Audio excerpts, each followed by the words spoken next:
All right, everyone, welcome back into another live edition of the Patriots Beat podcast here on the CLNS Media Network, presented by our wonderful friends over at Prize Picks and Game Time. It's Brian Hines back as always with Alex Barth, because the Patriots are back at home this weekend, week 5, in the division rival Miami Dolphins are coming to town. We got a barn burner on our hands here because the Dolphins are reeling 1-3. They're last in the league in points per game. Boy genius Mike McDaniel over there, Barth's other guy, Mike McDaniel, last in the league. I have Mike McDaniel takes this week. Don't you worry. We'll get to them. We'll get to them because they're down Tua, and they're even down Skylar Thompson, and they're on Snoop Huntley, averaging I think it's just like 11.3 points per game. Are they down? I'm sorry, we're gonna get into it, but I've been wondering this all week. Are they down Skylar Thompson, or because he was limited in practice? Right? Are they down Skylar Thompson, or is because I think Tyler Huntley's a better quarterback than Skylar Thompson. Yep, that's probably. Just me. I mean, because of his legs. Right. I'm not saying he's Dan Marino, but I think Tyler Huntley's the better quarterback. Which, sorry, I'm just going to go right in on Mike McDaniel here. Go for it. Why did they cut Mike White before the season? Yeah. I said this at the time, and I mean, I didn't make a big deal of it because who the hell cares? It's Mike White. But Mike White's one of the better backup quarterbacks in the league. At least I think so. And you have a guy in Tua, and I get it. You just gave him a big contract. You don't want him to feel threatened. He shouldn't feel threatened by Mike White, but this is a guy that gets hurt a lot. You probably want a decent backup. Why they cut Mike White at the beginning of the season, I have no idea. And then to just go with Skylar Thompson instead of going to get somebody else. This whole show is just going to be me taking shots at Mike McDaniel. I'll tell you that right now. At future Patriots offensive coordinator, Mike McDaniel. Mike McDaniel.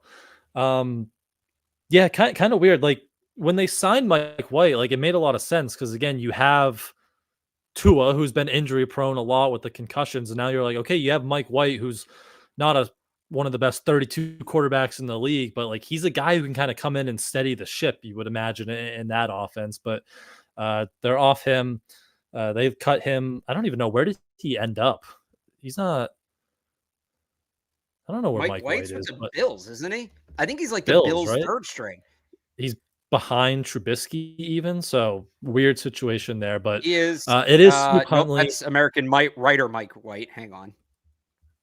Now look, it's not like he's Coy Cronk or anything, but yeah, he's with the Bills. Bills, okay, weird. But let's start against Snoop Huntley then. Let's start on the Patriots defense because that's generated a lot of discussion. I know the offense is what it is at this point, not great. The defense hasn't been great either through the first month of the season, below. And I know the expectations are different kind of from training camp when we said this might be a top 10 unit, right? With the pieces they've lost since then due to trade and injuries and stuff like that. But even some of the personnel they have left, have you felt a little underwhelmed by the defense through the first month? And what are you, I know there's these negotiables that Gerard's always been talking about. How can you see them kind of flip the script a little bit and try to get, it's kind of a good get right game again against Snoop Huntley here, but how does the defense kind of get back on track here? Yeah. So I think there's a mix. Obviously, when we started camp, who were we talking about as the Patriots' best defensive players?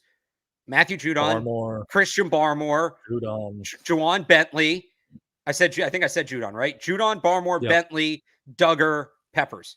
And then you can throw in the sophomores, Keon White and Christian Gonzalez, but they were kind of unknowns. So best case, you're without 5 of your 7 best players coming into the season. Now, some of that is on them. We talked about depth, edge depth being an issue even before they traded Judon. We talked about corner depth being an issue. Not that they've lost anybody there, but again, like you get tested, you want, you lose something in one position, you try to make up for it elsewhere.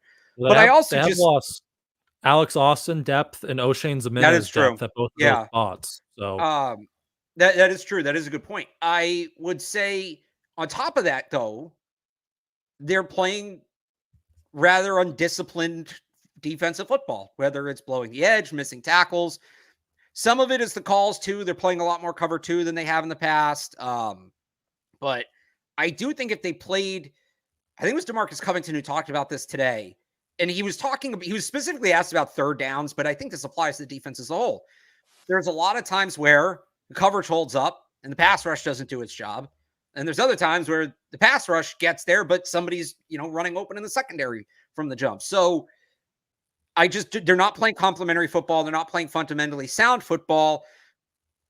Another thing Covington said today, he actually asked us, it became a little bit of a call and response. I felt like I was back in school. Like, as the team says, they play together as a unit. Thanks for stealing my thunder. I was going to say, Brian, the Patriots' defense is best as a unit. That is correct.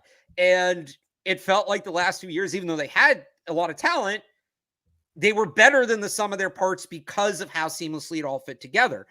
And you just don't have that this year. And some of that could be communication, and they do have a lot of moving pieces and new guys. But I do think, so I've talked about this with the offense, right? I think the offense is more or less at its ceiling right now, or there's a ceiling set by the personnel. And maybe they're not totally at it. There's some room to improve, but especially with the injuries up front, the offense we're seeing right now is kind of what they are.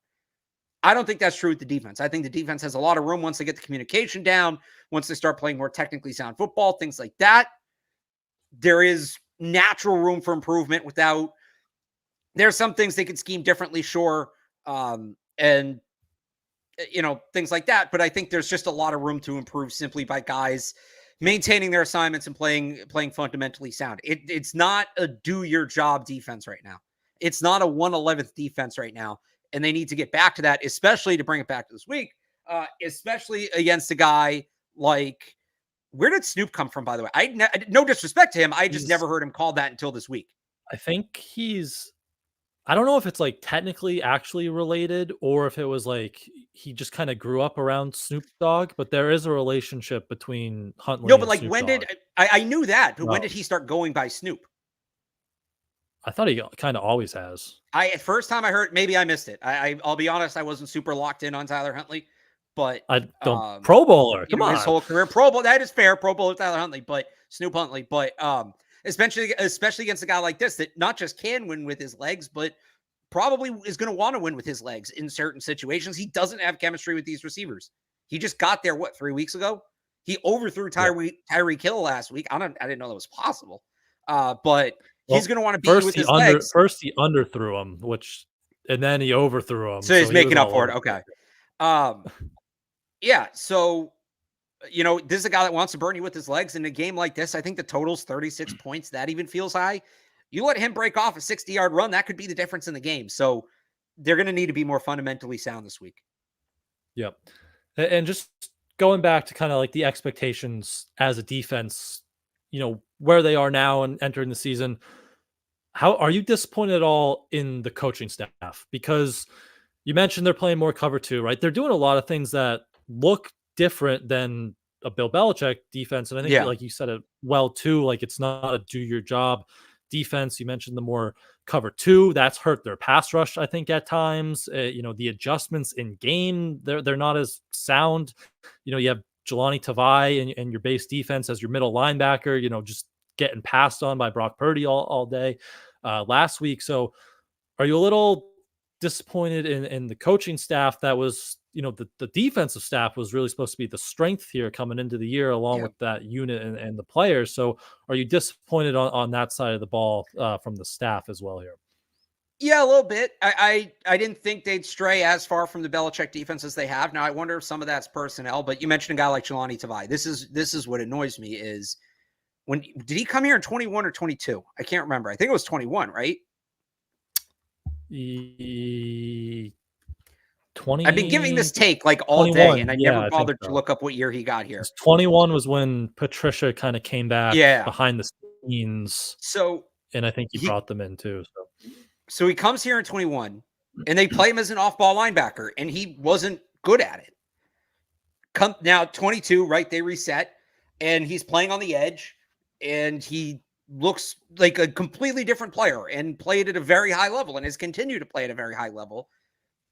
And then they put him back off the ball when Bentley gets hurt. And on one hand, I understand, like, you got to have a guy there, but also, you've seen him in that role and that doesn't work for him. It's not like let's try this. I feel like that's already been established. Like, he is an outside linebacker. He's a damn good outside linebacker. Like, I don't want to knock him, but he's an outside linebacker. He's not a middle linebacker. It'd be the same as saying, well, Tavai's out. We need someone to rush the passer. Put Marcus Jones out there, right? Like it's not obviously that extreme, but they are limited by the personnel, but it just doesn't feel like the level of creativity isn't quite what I expected. And obviously Bill, defensive creativity, unlike anybody we've ever seen. So it wasn't going to be what it was. Yeah. Right. So I don't know if it's just they don't have it, but I think like they learned some stuff from being around Bill. Maybe it's just, early on, you better safe than sorry, and you kind of build to that. But they've just been a little more, I think conservative is probably the word I'm looking for. I think they've just been a little more conservative than maybe people expected. Yep. Or than I expected. So this is like, or than they need to be. Again, it's a third string quarterback, a team that can't score. They have like one touchdown since week 1 or week 2. I think it is. So they're struggling, but you want to see some changes in how maybe things are done schematically, and you don't want to be blowing edges all game and stuff like that. You want to see some improvements, and some of that comes with the coaching staff there. So will be a good week for that. And maybe they get some personnel back with Sion Taki and Marte Mapu. They were practicing on Wednesday. Yeah. We mentioned Tavai being used a little bit more off ball. Maybe those guys can help fill in some of those roles. So I don't know if they're out there. We'll have to wait and see. Do you think those two guys can kind of make a difference on that second level of the defense? I think they have the potential to. Now, I mean, I don't want to call Taki an unknown. Like, he's a proven player in this league, and I think it was Covington who said this today, kind of like, we haven't really seen him in the context of the Patriots defense. He missed most of the spring, but certainly has the skill set to help. Marte Mapu is more of an unknown. We don't even know what position he's going to play, right? And I honestly think he's probably more. Peppers came back to practice today, so that's a good sign. But I mean, more or less, like, it's not confirmed they're not going to have Kyle Duggar, but I think the writing's on the wall. It'd be pretty surprising at this point if Kyle Duggar plays Sunday. So playing more of that role, I don't know how much he helps in the linebacker role, but the big thing is when you're going to rush the way the Patriots have been rushing, as aggressively as they've been rushing, you're going to need somebody to keep track of the QB, either in a zone or a spy or something, and they haven't had that this year. Mac Wilson did that a lot last year. Yeah. Right. Juwan Bentley did a little bit. They haven't been doing that. I don't know if it's a coaching. I hope it's not a coaching thing beyond just they don't have the personnel for it. I think both of those guys make sense in that role. Because they're in, you mentioned the cover 2. Like, that guy is just playing back now. More, right. It's almost like Tampa 2. Yeah. Yeah. So, but I don't know. Maybe some of that is they don't feel like they have a guy that can handle that response. Now, a guy who can handle that responsibility or can't handle that responsibility also shouldn't be playing deep middle, but that's another conversation. They've used Mapu in this role before. I think he played it a little bit against Josh Allen in one of the Bills games last year, if I remember correctly. I think they did that. But is that where he got the interception against Mahomes too from? He kind of baited him? You might be right. Yeah, you might be right. Maybe that might be the game I'm thinking of here.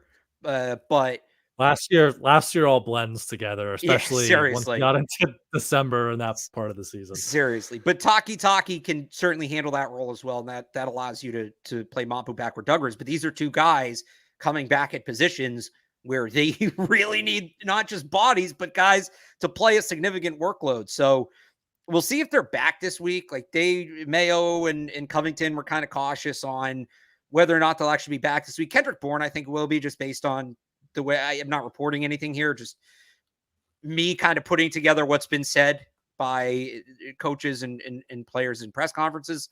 Even Kendrick Bourne, he talked today and kind of right. So that's the thing. I think he's going to be back this week. Yeah. Yeah. He talked about ramping up. He was like, when I get my first catch, I don't remember if he said this week, but he was like, yeah, when I get, like, he seems like a guy that's going. We'll see if these two guys play this week. They could use them this week, but even down the road, I think I said this to you. I said it to somebody when Bentley got hurt. Taki and Mapu suddenly they were kind of afterthoughts through camp. They're just sort of out of sight, out of mind kind of thing. That's what happens. They suddenly become tremendously important players for the Patriots. Yep. Yeah. So hopefully, again, they started practice on Wednesday. So that activation, the 21-day window open there. So they'll be back at some point, but whether they can play on Sunday, or not is TBD at this point, but they have been practicing. How do you stop Tyreek Hill and Jalen Waddle? Because again, the Patriots have been giving up some of those explosives down the field. And I know Snoop Huntley was overthrowing Tyreek Hill, but it was an open Tyreek Hill. Like, he's still getting open. He's obviously still very good. Jalen Waddle, speedster as well. Christian Gonzalez had success in the matchup last year. Jonathan Jones has had his success against those guys with matching speed on speed. So how are you kind of approaching that Miami passing attack and more of those receivers, because it is, again, Snoop Huntley? Well, the thing about a game like this is they may only need to hit one big play. Like, Huntley may not hit it consistently, but they hit one, and that could be the game. Jonathan Jones had a ton of success against Tyreek Hill in the past, and I would just throw him over there. This, as much as we just kind of ripped them playing cover two, Jonathan Jones kind of on Tyreek Hill's side, and go Gonzalez with Waddle, and then just get safeties back. Jalen Hawkins, get back. Don't let anybody get behind you this week. Let's see if Snoop Huntley can go 30 for 35, right? Let's see if he can nickel and dime his way down the field and surgically tear the Patriots apart and march for a touchdown instead of hitting the one big play. That's what you want to do if you're the Patriots. So I'm just kind of blanketing the deep stuff, and you got to run the ball. And here's the difference between the Niners and the Dolphins and Shanahan and McDaniel. And it's funny, as much as I knock Shanahan, I'm going to have to give him a ton of credit on this show, because there's things that McDaniel hasn't figured out that even Shanahan has. I shouldn't say even Shanahan. You know what I'm saying. But Shanahan, and he did this to the Patriots last week. You're going to play too high. You're going to leave guys back. We'll run the ball, and he will run the ball all day until there's 10 minutes left in the fourth quarter, and it's a 2-score game and he needs to run the clock. But he'll try to run the ball to get that big lead before he blows it, right? I'm on a roll right now. McDaniel doesn't have as much interest in running the ball. McDaniel will continue to throw into bad looks to do what he wants to do. Let Miami run it. Let Miami take stuff underneath. Just don't let them get a chunk play, because this game can be won 16-10. This game can be won maybe like 10-7. You don't win it that way by giving up big plays. You win it that way by shortening the game, making a backup quarterback who's been with his team for less than a month play as perfect of a game as possible, and capitalizing on mistakes. I don't even think it's a hot take, but like my big picture take on this game, I think I said this to you today. We were walking out of practice. A defensive touchdown wins this game. I think if either defense scores a touchdown or sets, their offense up at like the 5, that can be the entire difference in this game. It really can be. So make them be as perfect as possible. Yeah, turnovers, any kind of turnover will be huge in what you expect to be a low-scoring game. But yeah, if you make Snoop Huntley put together 8, 10, 12 play drives, and that's how they're beating you, like, tip of your cap there. So do you also think maybe, in that secondary against these receivers, maybe a little more man coverage? Because that's, again, something they've kind of dialed back here of late, specifically on third down, which they've been one of the worst teams in the league on third down. And, even though they have good coverage initially on sometimes, and then, we get to the rush and letting guys out of the pocket. But do you think maybe you trust Christian Gonzalez and Jonathan Jones in man coverage a little bit more? Maybe even they just start moving back to that as a whole, but against this week, against some of those speedster receivers, maybe. Sorry, say that again. You cut out a Just little bit. More, they've gone away from more man coverage, especially on later downs. You think maybe as a whole they start shifting back more to that, and that could start this week if you trust those guys against Tyreek Hill and Jalen Waddle? Yeah, I mean, this is the offense they're built to match up with. We've done the last few shows, Brian, talking about how they're mismatched against these bigger receivers and the Allen Lazards and the Jawan Jennings of the league, because they have all these small, fast guys. Well, this week you're defending small, fast guys, right? So I would say go for it. Yeah, and it's easier to force turnovers off, or that's a philosophical thing. I think it's easier to force turnovers off of man coverage. I think zone coverage is more passive. It's easier to, you're going to give up less, but you can gain more by playing man. That's my general philosophy. You need to force turnover this week. Like, this defense needs to force more turnovers, plain and simple. And I know they forced one last week, but I was late in the game. Like, they gotta get to it. Yeah, I would try to play more man this week. The only thing is, when you're playing man, the eyes are off the quarterback and it opens up Huntley to run around. This is where, again, if they can go man with the robber or man with the spy or something like that, you feel a lot better about Well, that was their the last year defense, last few years under Bill. Like, it was man, but then you would have that Mac Wilson type roaming that second level to take care of a quarterback if they rush. So that could be something you pivot back more to. But last thing I had on the defense, we heard all these talks about, Devon Gottschalk, players are being selfish. Mayo kind of said that came from him in the squad meeting. The main culprits looked like Joshua Uche and Keon White. They can't really afford to take a guy like Keon White off the field, but maybe Uche. Do you think the roles change there? Anthony Jennings coming back from injury, he's been limited, is like just an automatic that would limit some of Uche's snaps. But just how do you think they deployed those guys? Because at some point, like, they got to do something to make their point known that you just can't keep letting this happen. So do you think some of their snaps or roles change for those guys who might be the ones who are being labeled as selfish in there? Well, keep in mind, we're going to have this conversation again in like 3 minutes when we talk about Rhamondre Stevenson. But, exactly, yeah. You still have to play Uche because he just has the potential to be explosive. They need Jennings back. Like, if Jennings comes back, I think he's playing a lot in this game, a lot. The one guy I wouldn't mind seeing more of. So you could do this 2 ways. There's a couple ways you could do this. Can you play McMillan more off the ball or Taki? Like, does that get Tavai back on the edge? Because he's not going to create a ton of pass rush, but he's going to set the edge and be disciplined and keep contained.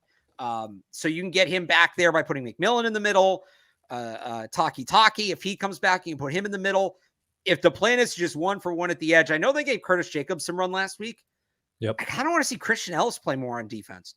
Looked good in minimal defensive snaps last week and had a hell of a game on special teams. Showed an ability to chase down plays from behind and securely tackle people. Like, I'm not saying bench Josh Uche entirely, but I would give, if Jennings is back, just play Jennings. Like, just play him as much as he can. If not, or if Jennings is going to be on a pitch count or something like that, whether it's Taki or McMillan off the ball. And when McMillan's off the ball, I get it. Like, you're small. That's not a run. Against the run, you're going to have to figure out something else. But against the pass, you can get away with McMillan in the middle and Tavai on the edge. Or just putting Christian Ellis on the edge and seeing what that looks like. I don't know for sure that it's going to work. But I think I've seen enough that I'm like, yeah, I'd give it a shot. I'd see what it looks like. Yeah. Ellis also has like that Mac Wilson body type kind of, so he could. Yeah. You could also, you could try playing him off the ball instead of on the edge too. That's a good point. So something like that. So 6'2", 230. That's bigger than I thought for the way he moves.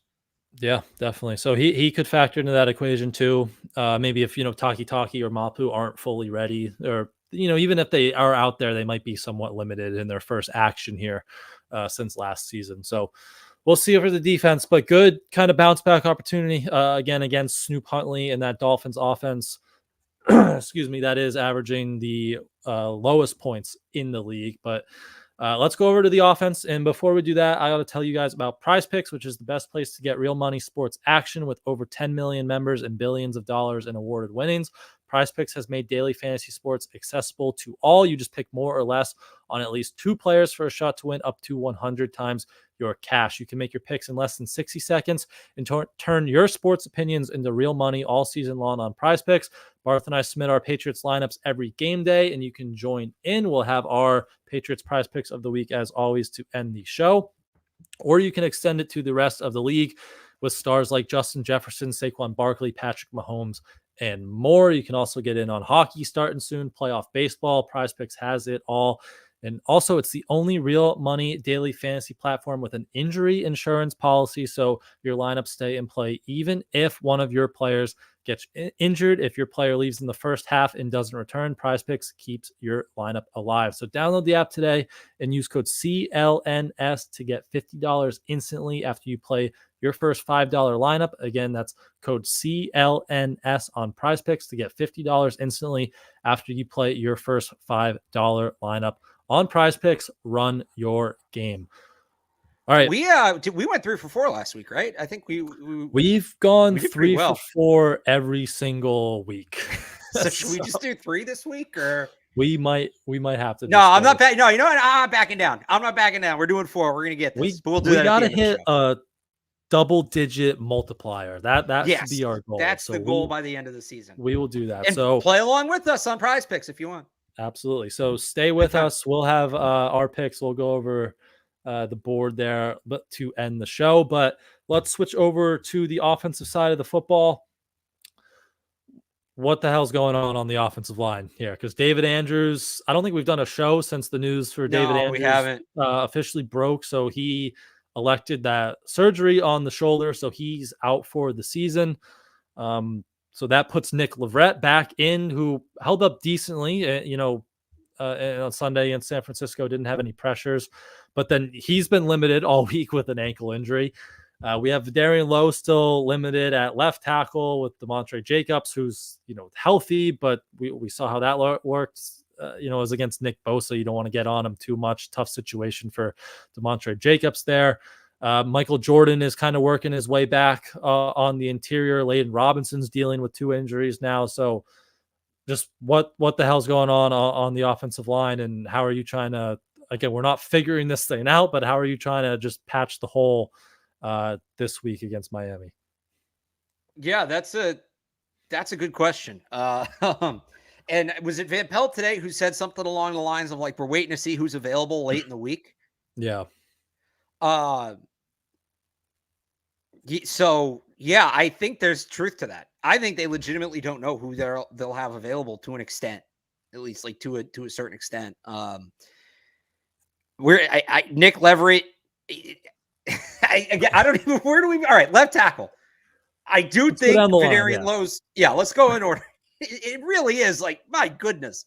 I mean, we were watching just like at 50% pressure rate, man. My God. We were watching at practice today, and usually, if we're looking at it in the binoculars, we can figure out the 5. And today they were like, I think they were using their muscle tight end, so it got a little confusing, and they were going in like 2s and 3s, but it was all over the place. It was tough to tell today.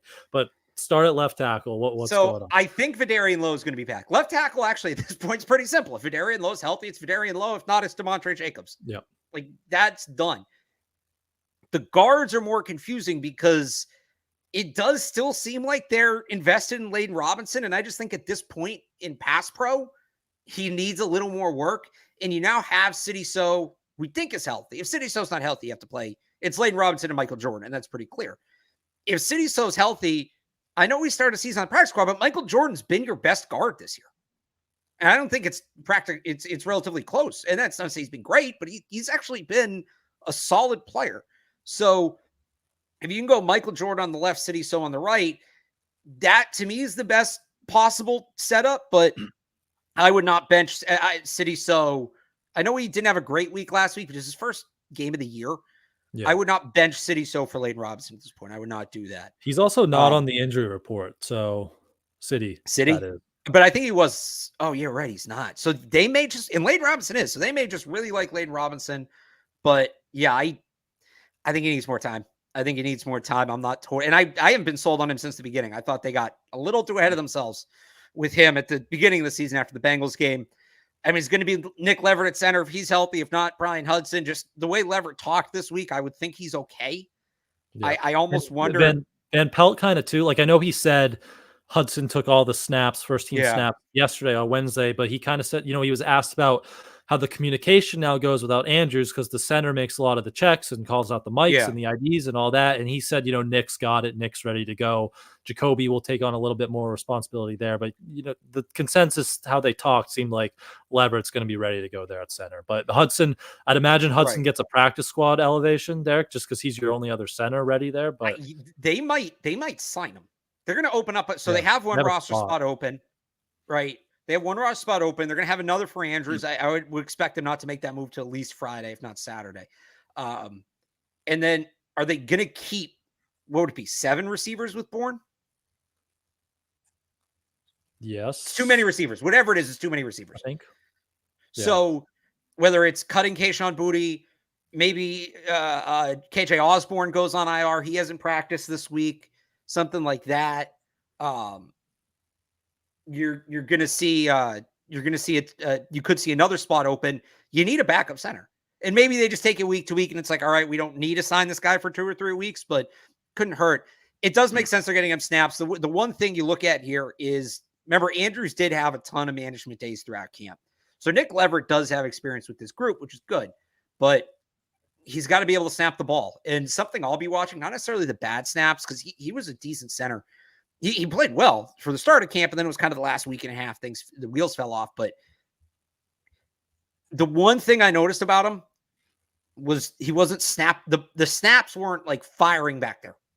He was lofting them back a little bit. And that may be the difference of 1/10 of a second or 2/10 of a second. But in this game, especially behind this offensive line, matters. That makes a difference. So we'll see what those snaps look like. And then right tackle still Michael Onwenu, because again, they have nobody else, and they haven't really shown us at least any indication that they're getting somebody else ready. I know we kind of talked about on the last show. Do you try I almost said Curtis Jacobs, Caleb Jones. Do you try Caleb Jones over there? And maybe, I think he's the back right. Well, I guess it's probably Zach Thomas is the back right tackle, but yeah. So all that rambling basically means is it's a mess. If I had to guess, right. If I had to, assuming everybody's healthy, Lowe, Jordan, Leverett, I think they're going to go with Layden Robinson at right guard. Even if City So's healthy, I think they're going to start with him. Yeah. Pull him if he's not playing well. I wouldn't do that, but I think that's what they're going to do. And then Mike Onwenu at right tackle. Zach Thomas is your jumbo tight end, your third tackle. And then who does that leave you for backups? That leaves you, if Lowe's healthy, Rhamondre Jacobs. And then you have to elevate Hudson or Hudson, and yeah, it's not great. Yep. Yeah, so I think that's probably the 5 you're looking at. I'm with you. I would start City at right guard there, especially like Evan made a good point. I was talking to him at practice, like just sitting Layden Robinson down for a couple weeks and just like being like, okay, like take a step back, because it's a lot of his issues are the pass protection and the mental side of the stunts, the line games. Just like take a step back, take a little mental reset. It's a long season for a rookie offensive lineman to play all these games. So I think that could kind of benefit him. And then you hope City kind of gets back to what he was, the promise he showed last year. I know it was like one game last week. So you hope he works some of the rust off there. But well, look, I mean, they did this with City So last year. Remember, he started and it wasn't great, and then he went back in the lineup after Cole Strange got hurt, and he actually finished the year on a high note. That's why they were so high on him. So I definitely would not be opposed, or I definitely think it should be City So, but they just seem to really. I'm not saying there's nothing to like about Layden Robinson, but they seem to be a little ahead of themselves with him at this point. Yeah, it's just the pass pro. It's been bad at times, but Cole Strange too. Will he be center when he gets healthy? Someone asked. Mark asked. There was a report today from Mark Daniels that Strange is how do you word it? Wanting to play or on track to play like later this year? Plans to play, I think. Hang on, I can pull this up. Plans to play this year. So I already had to pull this up once today. We still sound ways away from that. Like he hasn't been cleared to practice, but maybe Cole Strange at some point comes and gives you something there late in the year. I don't know if you're expecting anything, but yeah, my understanding, and this is a few months old, so this could change, was like around like about 2 months in. So more like end of October was like an ideal target. So I think we're still another month away, about a month away, give or take a week or two. Daniels mentioned Strange hasn't been cleared to practice. That could also mean he's just not cleared to be on the field. And Kendrick Bourne talked about this today, that he probably could have like been on the field to start the season, but he wasn't ready. And he was able to use these last 4 weeks sort of as his own training camp because he was rehabbing during actual training camp. So Cole Strange has to get on the field. He has to get back in just like physical shape, get on the field. Then it's a week or two probably to get back into football shape. And some people will say, well, isn't that why you have 3 weeks when you activate the guy off IR? It can be that, but also you can take it as, all right, physically he's ready. Now let's get him out on the field. Let's get him doing some individual stuff, get him set there. Now we'll activate him, and now we'll start getting him back in shape in the context of the team. with Kendrick Bourne, it's a unique thing because he was put on IR at the start of the season. He had to miss 4 weeks. That ramp up period could have only been like 2 or 3. And they just figured, if he's going to miss 3 weeks, he's going to miss 4. Like, that's not for a roster spot. That's worth it. With Cole Strange, you have a little more flexibility because you don't have that 4 week. The 4 weeks have passed essentially. So it is encouraging that we'll see him at some point. I would think probably later than earlier. Again, I would say at the beginning of November is when we start talking about it. Pat Stat says Thanksgiving. That seems like a reasonable. Yeah, so that would make sense. Timeline. So if he's back for Thanksgiving, that's probably he gets on the field at the start of November, starts going through that ramp up process, and then is activated week 11, 12, 13, whatever you want to call it. I would work him at center.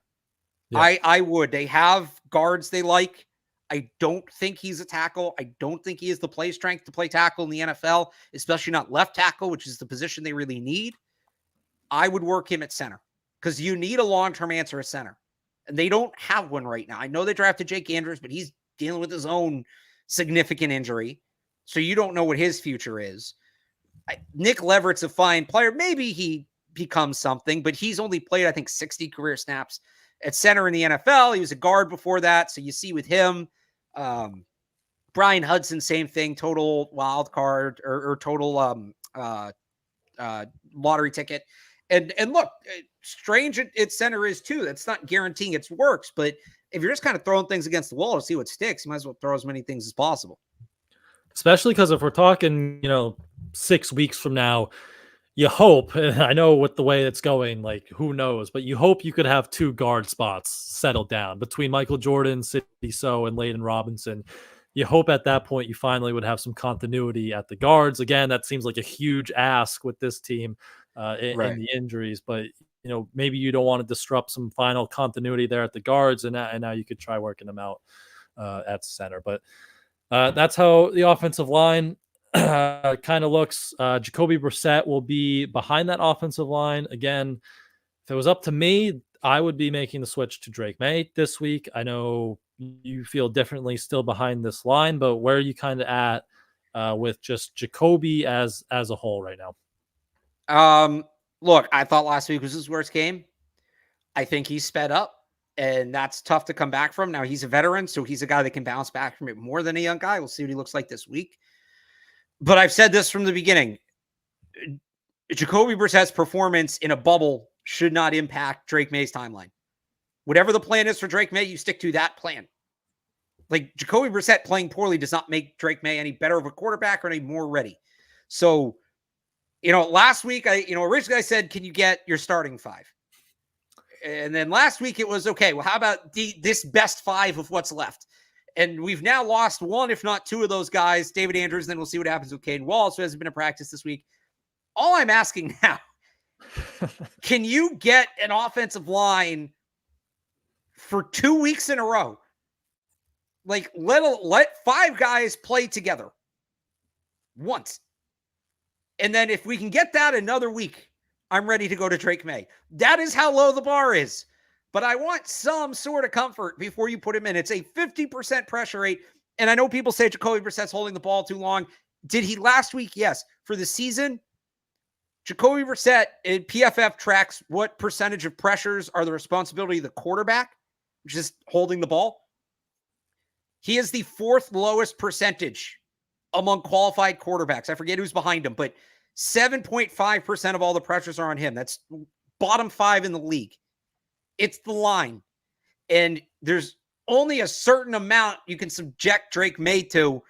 Like, what's to say Drake Maye's not going to get sped up and start developing bad habits and things like that? If it's going to happen to a guy like Jacoby Brissett, who has played on bad teams and played behind offensive lines and gotten hit a ton and knows how to handle it.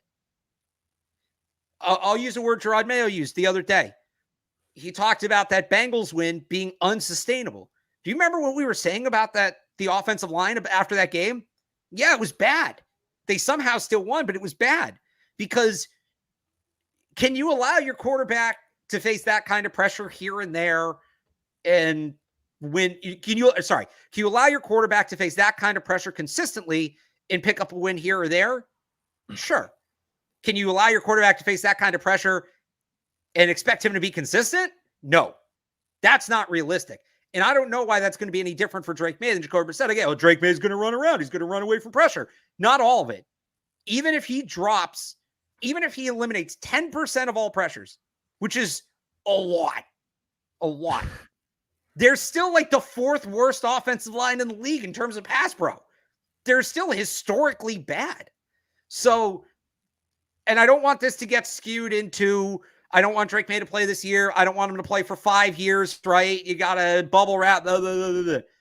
I'm just asking for a baseline, man. I'm just asking for something. There is really nothing I feel good about other than Pop Douglas and Jalen Polk, and he can't get them the ball.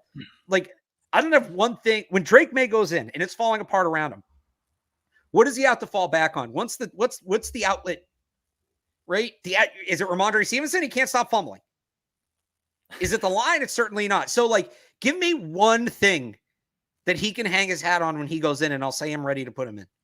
I'm just not there yet. And there are receivers open. There are guys getting open. Not quick enough. And that's not their fault. Like, there's no time. There's no time. So can we at least get a line that's played together back-to-back weeks? Because I think some of it, it's not just like, oh, these guys are like weak and can't handle themselves. I think some of it's just communication because there's no consistency. And Van Pelt mentioned this today, that part of the reason they're not using pre-snap motion is it requires a certain level of chemistry from the offensive line they just don't have right now because they don't have the same guys playing week in and week out. Can we just get some sort of baseline on that? And then I'll say you can put Drake Maye in. Before that, I can't get there. I think you're playing with fire. Are you willing, Brian, would you be willing to bet your career that Drake Maye will be okay if you put him in this offense as constituted? Because that's what you're doing. You can't put him in, realize it's bad, and pull him. You can't do that. Even against a weak team like the Dolphins. Would you bet I know you want to see him, shiny new toy, fine. Would you bet your career that the shine's not going to come off the toy in 60 minutes against Miami? I would have confidence. I don't know if I'd bet my career, which is probably where they're at, kind of. And that's why I think they're waiting, because you can't. If you're too late on them, whatever. Like, all right, you missed a chance at a couple games in 2024 when you weren't going to contend anyway. Oh, no, that's terrible. Like, I'll go back to this take. Nobody's sitting here saying, yeah, the Brady era was great, but man, I wish we saw him more in 2000. If he had just played like a few games in 2000, I could really buy in. But no, it was disappointing, the whole Tom Brady era, because I didn't see him week 1 against the Bengals in 2001. Like, that's what you're talking about. That's what you're talking about if you're saying, oh, well, they're going to be too late on him. If you're too early, you're out on the street, and we as fans are doing the quarterback thing again in 3 years and talking about DJ Lagway.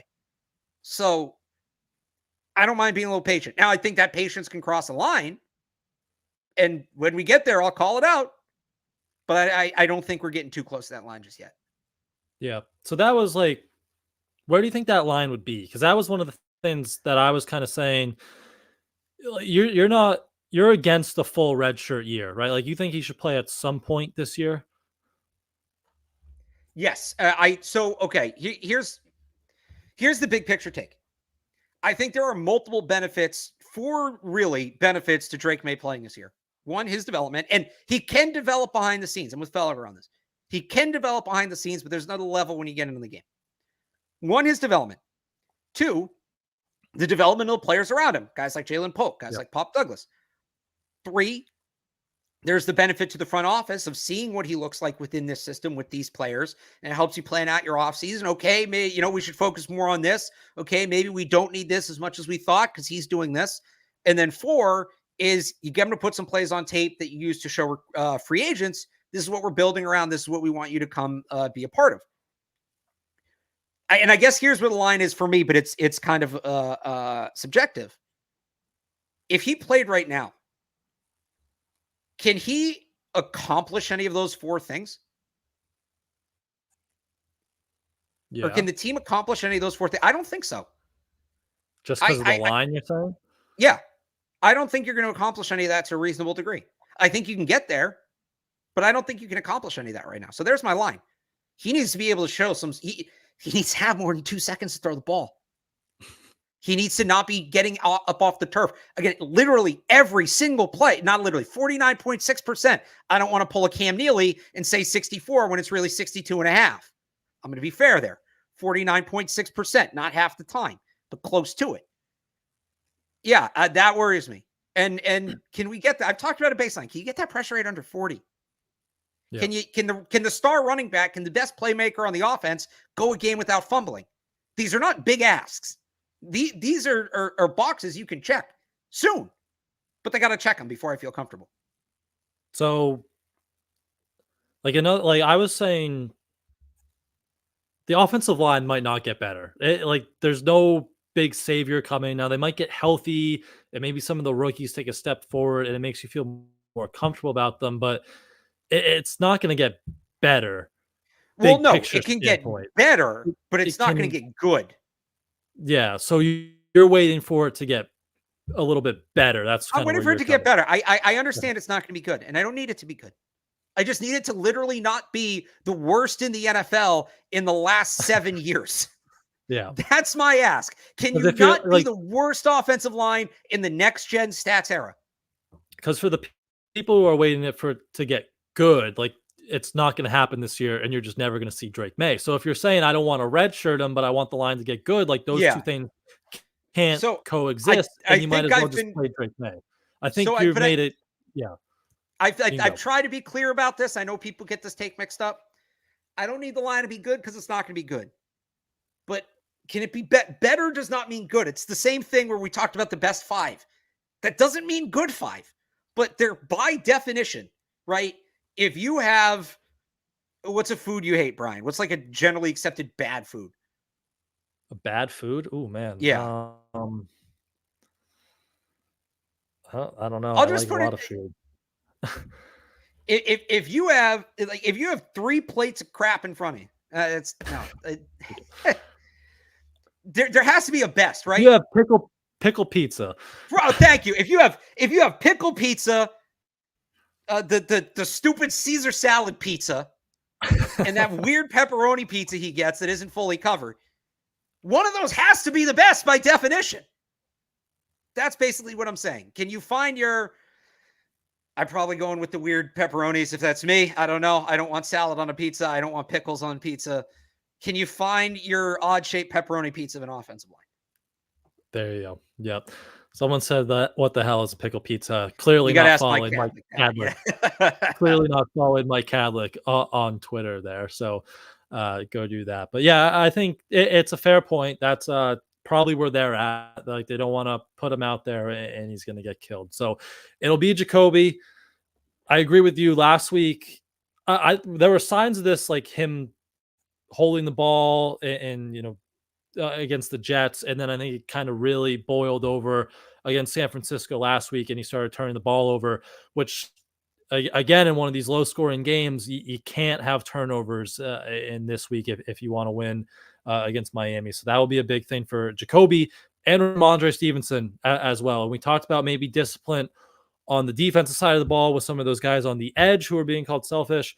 Gerard Mayo was asked straight up, could Antonio Gibson start over Rhamondre Stevenson, who has fumbled 4 times in 4 games? Yeah. And he said that's under consideration. Are you expecting that and more? I think just in general, there should be more Antonio Gibson. He's one of their few explosive playmakers. And again, limit Stevenson's workload, big picture, as you always like to talk about. But just this week with the fumbling issues, are you expecting more or less, I should say, Rhamondre Stevenson? So who starts? I don't want to say it's irrelevant to me. I think there is a message being sent in Gibson starting, but to me, the old joke about you're mad at one of your fantasy players because he beat your team, so you start him in the flex instead of at his position. It's like a punishment, right?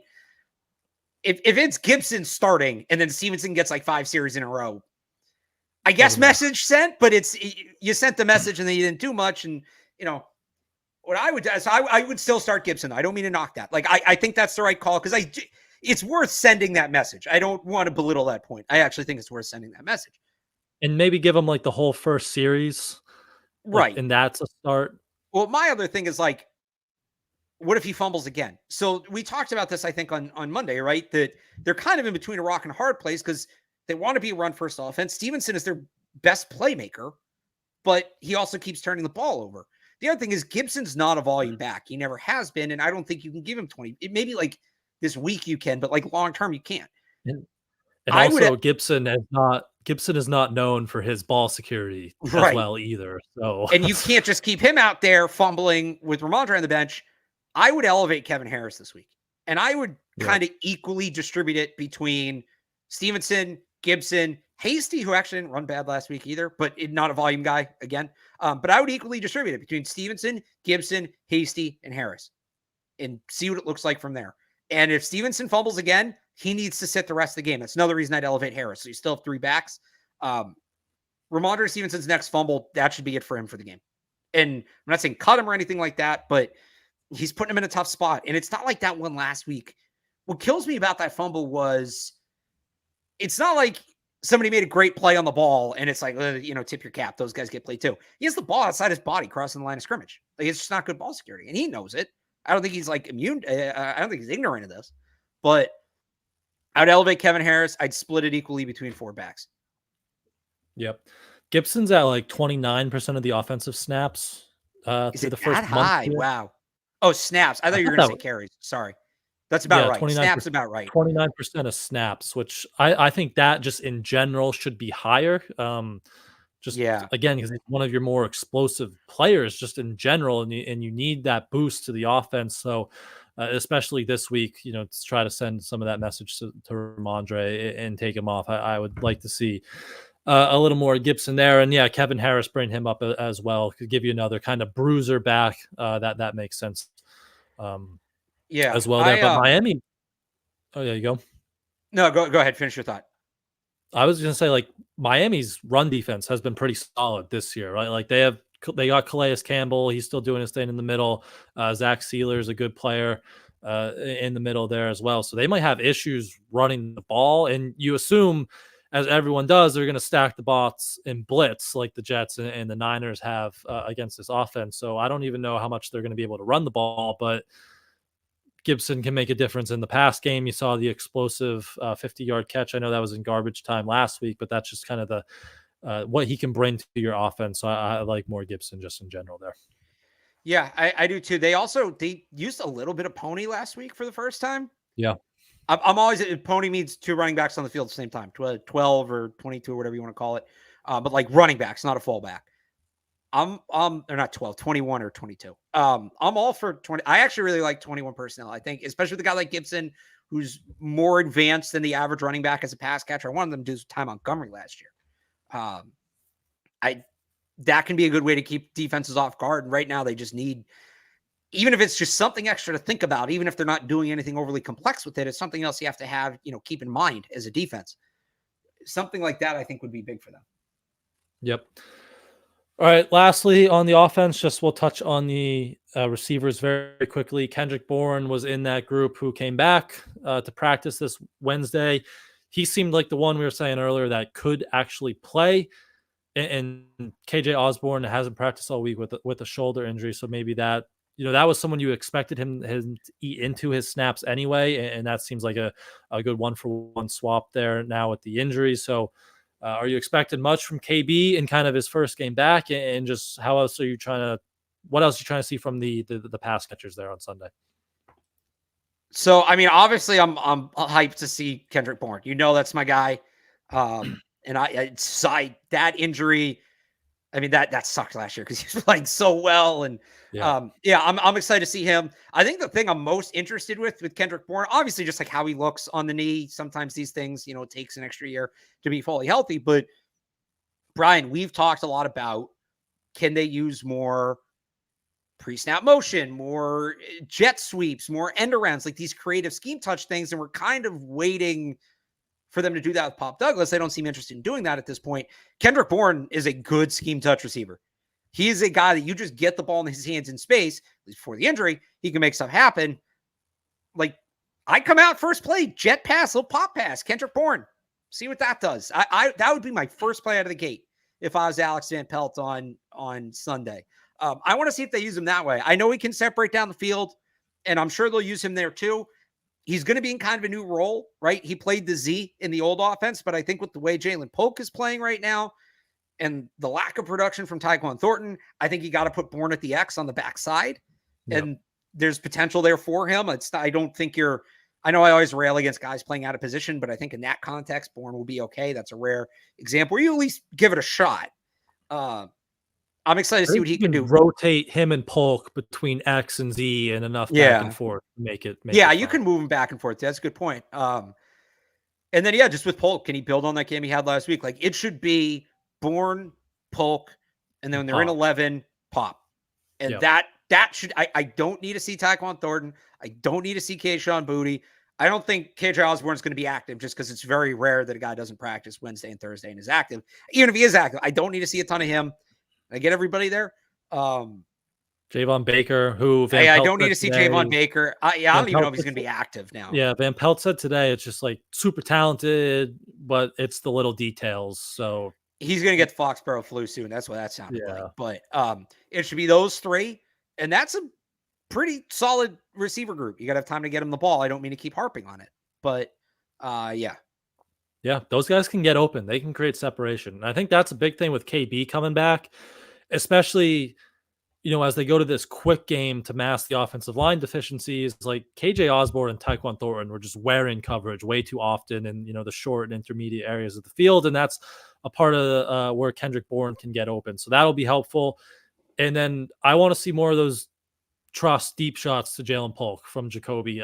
They hit on one last week. They should have hit on two, that really close one down the left sideline. So keep trusting him. That's Jalen Polk's game. Let him go down the sideline and try to make some plays there. So that's offense. That's defense. Before we wrap up with special teams, and we will talk a little college football, of course, I got to talk to you guys about Game Time. We all love going to football games live, and whether it's Gillette Stadium to see the Patriots play, go to BC to see Billy O and his BC Eagles. You can get your tickets this fall with Game Time, and Game Time has a new feature called Game Time Picks that makes getting tickets to see your favorite teams play live even easier. Game Time's Picks filters out the fluff to show you only incredible deals on great seats, so you don't have to waste time searching through thousands of tickets. You can go this week to Gillette Stadium for as little as $84 on Game Time. You can also move down to the second level for just $136. Great deal at Gillette Stadium. I think it's going to be beautiful weather on Sunday too as well. Good tailgate day. Let's see. Yeah, Sunday, high 60s, sunny. Good day to get head to Gillette and see the game. And you can head to Game Time for their lowest prices guaranteed, and other in-app features such as seat views, all-in pricing, and of course, Game Time Picks, which makes it even easier to save on your sports, concerts, comedy, theater, and any other tickets you are looking for. So take the guesswork out of buying all your tickets with Game Time. Download the Game Time app, create an account, and use code CLNS for $20 off your first purchase. Terms apply. Again, create an account and redeem code CLNS for $20 off. Download Game Time today. What time is it? Game Time. All right, just wrap up with special teams. It's been a really good unit. We've talked a lot about it. Bryce Behringer, Joey Sly, turnover on the kickoff last week. Could be another one of those games, low scoring, where if you can make a big special teams play or two or flip field position, that's going to be huge. So just what do you want to see out of Jeremy Springer's unit on Sunday there? Yeah, like you said, they can decide this game. I want to see them keep it up. I'm not saying that Joey Sly has to hit two more 50-plus yard field goals. Would be nice. Would rather he not have to do it. But just, I think it's sustainable. I think it's more or less sustainable what they're doing right now. I feel like that's kind of a dumb cop-out answer, but just like keep it up. The one thing I do wonder is, and I don't know where Tyreek Hill's at with the Dolphins, because he seemed pissed as all hell on Monday night. But with the offense as sluggish as it is right now, do they put Tyreek Hill back to return punts? I would be considering that. Barrios, who usually does it, is banged up too, I think. So maybe not every punt, maybe in just big spots, but that's something I'd be preparing for from the Patriots. The Dolphins might have that in their bag. But yeah, I'd be ready for that. Outside of that, I mean, the coverage team looked good last week. Again, Slide, Behringer, like just no notes. I feel like I should say it's a special team show. I feel like I should have something to say, but this is what good special teams looks like. Outside of really two blown punt coverages, which was two missed tackles. Outside of that, I mean, in the block, I keep forgetting about the block kick. But that I was know. more on the offense for having that stupid penalty. Like they've been one of the best units in football this year. It's just as simple as keep that up. I think they can continue to do it. I think I said this on Monday. There's going to be questions about Van Pelt and Covington and Mayo. I think Jeremy Springer might, like, I know special teams coordinator, but like he looks like he's pretty good at this. And don't take that for granted. I know, especially with how the special teams has been the last few years, right? It's been good. So Schooler's been awesome. Marcellus Dial's been a good gunner for them. So that whole unit has been really good. So keep that up. And speaking of punters, do you need to go on your early season victory lap there, 4-0 in our fantasy punter league? Yeah, so let's talk about this. I meant to tweet that out to Mike. I saw someone in the chat ask about it, so I figured we should bring it up here. Barth is 4-0. I am the only one who is 4-0, despite picking last. And I got Kadlick this week. The CLNS standings are much better. Barth's 4-0, Kadlick's 3-1. Tayler and I are 2-2. In our fan portion, there's 1, 2, and 2, and everyone else is 1 and 3. So the CLNS group is carrying the league. I am getting just destroyed with points against. I have 41 points against, and the next closest is 31. So I'm because you had Jack Fox threw a touchdown again, or threw a pass against you, right? Yeah, so that hurt me. And then like every week I've been getting hammered with points again. So do I have the most points for? You have 36. Kadlick has 35. But you haven't had any punter do like a trick play, right? Like 15 of his points are from I've had no 15 points one way or the other. Yeah. I have just been 1s and 2s. That's what you get for drafting Tory Taylor. That's how you build a team right there. So I feel guilty about the scoring though, because last week Tory Taylor's like unbelievable, and on our scoring he only got a point. I know, but that's why I hate fantasy football. It doesn't even punter leagues don't reflect real football. Yeah, because I think Bjorquez, who I have, I think he had like an 80-yard touchback or something, which is insane. Like Bryce had one of those. Yeah, in Germany last year. It's like a 60-yard net, which is a great punt, but in our league, it's -2 points for a touchback, and that's all that matters. Next year, we might need to do like, if there's a way to do it, like 70+ yard punt, you get some points, so it offsets those touchbacks. But that would be smart. You're drafting the coverage team too. You should be able to get down to an 80-yard ball if you're on the coverage team. I'm just saying, what's your 40 time? It's like, you know what you say when you draft a receiver, you also draft their quarterback. Yeah. Yeah. If you draft the punter, you also draft the gunner. I would say that. 4-0 start for Barth there. So good start. Let's talk a little college ball. Not a great slate this weekend. We should first talk about Georgia, Alabama last week, because we didn't talk about that on Monday. Unbelievable game. I wish we could just draft Ryan Williams now, but unfortunately we have to wait 3 years. The old Coley mix strategy. Just take him in the third round, tell Goodell to meet you in the parking lot. Tell Goodell to suck it. We're doing this. So what were your Bama Georgia thoughts from last Friday? You're getting like emotional watching a football game because it's just so good. Like, how can you not love football, man? This stupid sport is awesome. And then, I mean, Virginia Tech too. That game was great, but no, that's Ryan Williams might not even be the best receiver in his class. Can you imagine what we're going to do? Jeremiah Smith, Ryan Williams, if the Patriots like picking towards the top of that draft and need a receiver, it's going to be a literal war between those two. But that game was fantastic. I hope they play again. I think they're two evenly matched teams. I think they are 2 of the 5 best teams in the country. Kalen DeBoer, even falling apart late, should get a ton of credit for having his team ready to go off the jump. And to me, it honestly makes the playoff that much more exciting. This week's slate is kind of meh. There's some fun games. There's not a ton of overly consequential games, I would say, in terms of the draft or the playoff, the big picture. But we got a good one last week. That was one of the best regular season football games I've watched in a long time. And I would say this, I'll take my victory lap on college football as a better product in the NFL. Maybe the NFL is a more steady product, but like people point to like some of these MAC games, right? Or when you get like, Alabama against Georgia State and it's a rout.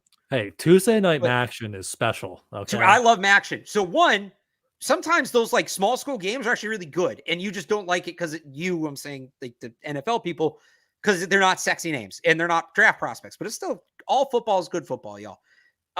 The other thing I would say, that's how Andy Reid found Carson Steele. Did you see that? He's like, yeah, I watched Tuesday Night Action and I just found Carson Steele. Hell yeah. So there you go. The other thing is like the NFL put Miami, Tennessee in prime time.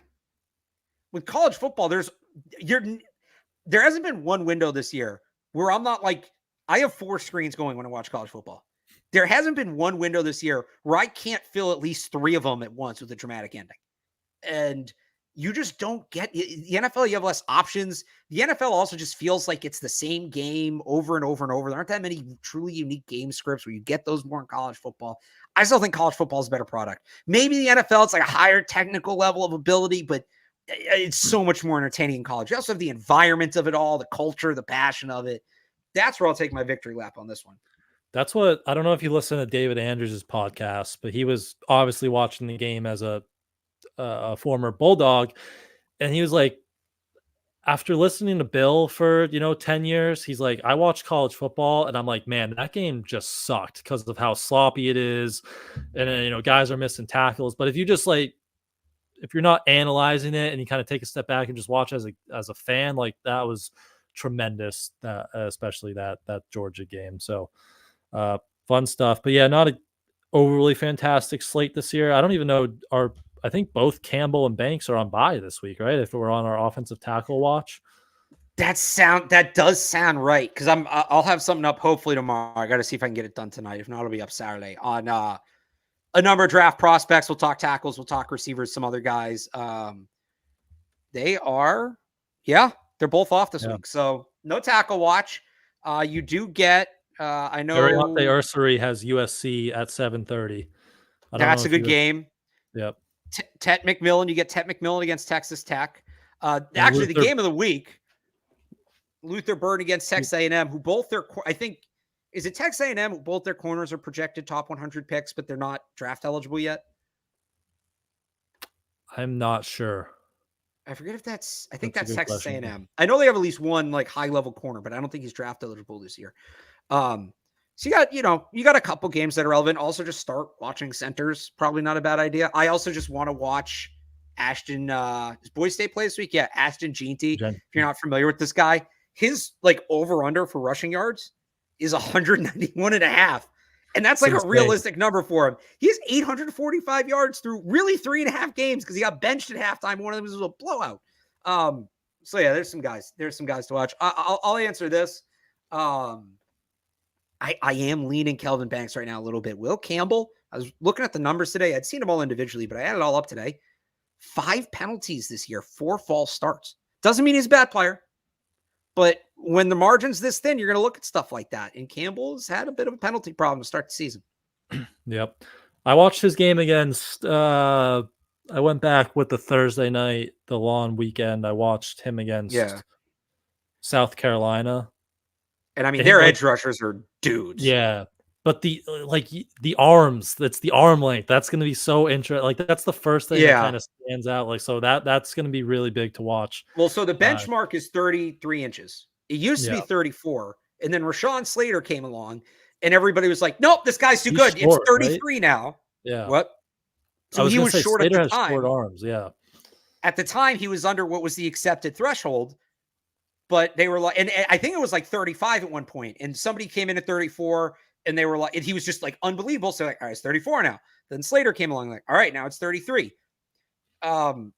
Unofficially, Jim Nagy from the Senior Bowl has Campbell at 32 7/8.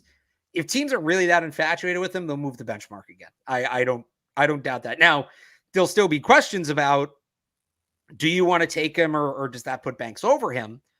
But I don't think that I still think there's a chance people like a 1/4 inch left tackle. Or the day before the combine, does he have 2 friends stand on either side of him and just pull his arms as hard as they can for like 10 minutes and hope he gets an extra 1/4 inch out of that? It's like, wasn't it like JJ McCarthy who drank a bunch of water last year to put on the 20 pounds or something? Yeah. Like, shot up like 20 pounds or something. Was it Kenny Pickett who was doing like special hand stretches? Yeah, because he has small hands. So. Yeah.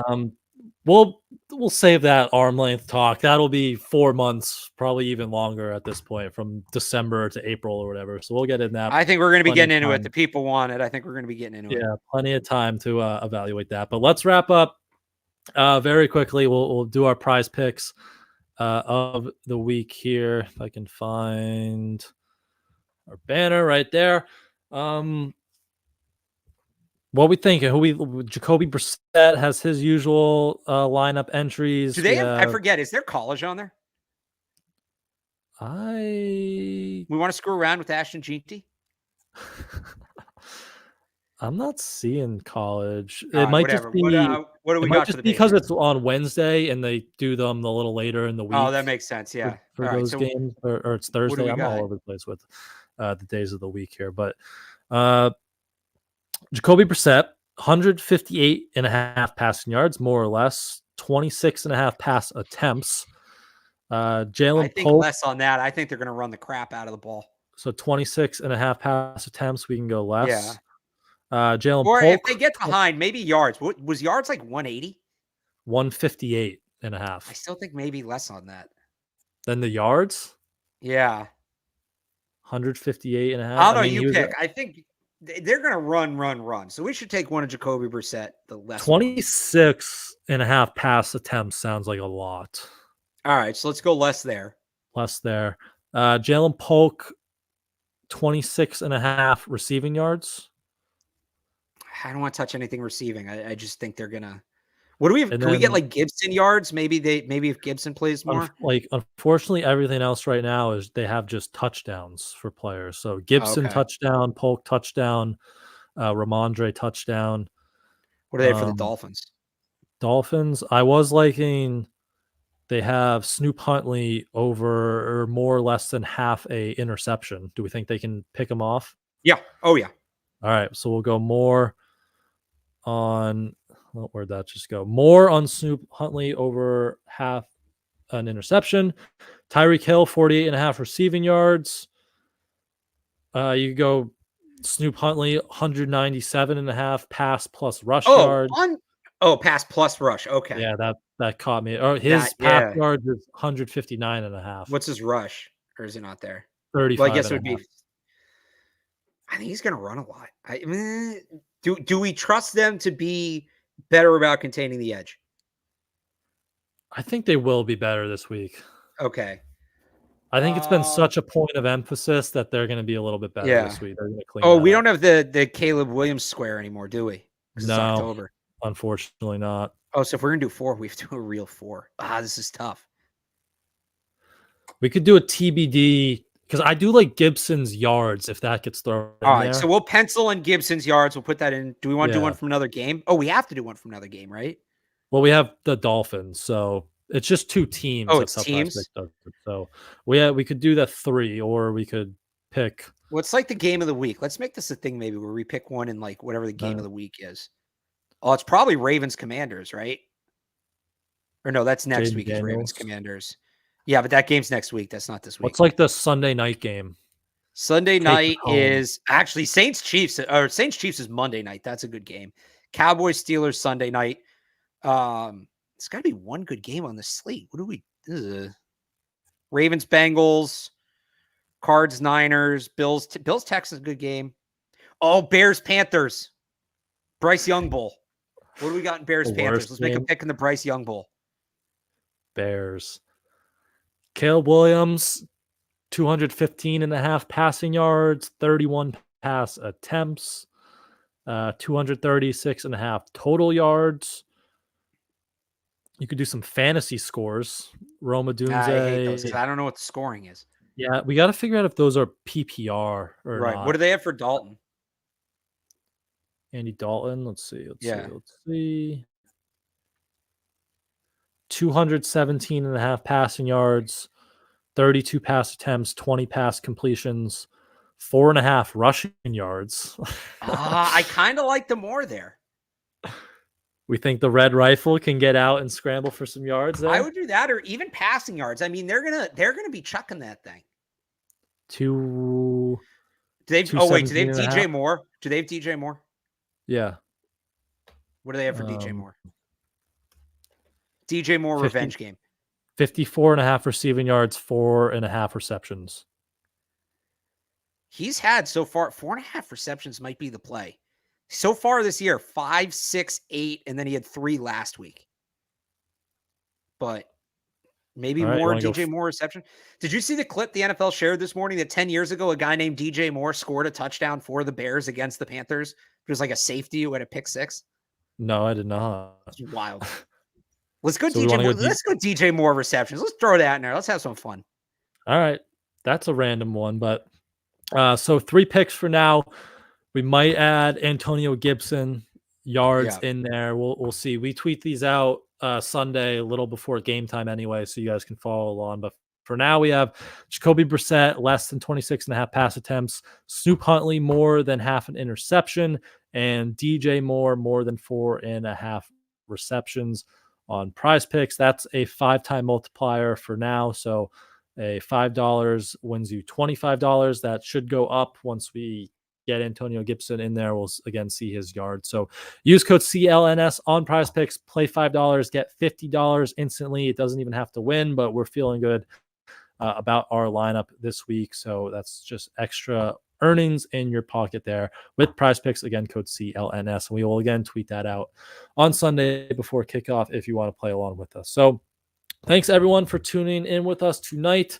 Make sure to follow Alex on Twitter at RealAlexBarth. Head over to 985sportshub.com for his Patriots written coverage over there. You can follow me on Twitter at I am Brian Hines, and head over to patspulpit.com for our coverage there as well. Have a wonderful weekend, everyone, and we will see you next week to break this one down.